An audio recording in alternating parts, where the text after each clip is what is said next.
Every time Ruby sneezed, she turned into a different animal. Ruby was a shy little girl who hated speaking in front of others. But one day at school, she sneezed, achoo, and poof, she turned into a monkey. The whole class gasped. Ruby froze. But her best friend laughed, and soon everyone did too. Next sneeze, achoo.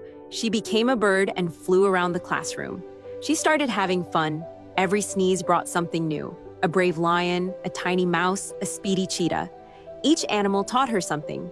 How to be bold, quiet, fast, kind. Ruby realized being different wasn't scary. It was powerful. By the end of the week, she stood in front of the class, sneezed, and smiled. No one knew what animal would come next. But Ruby wasn't afraid anymore. Moral: embrace what makes you different. That's where your magic lives.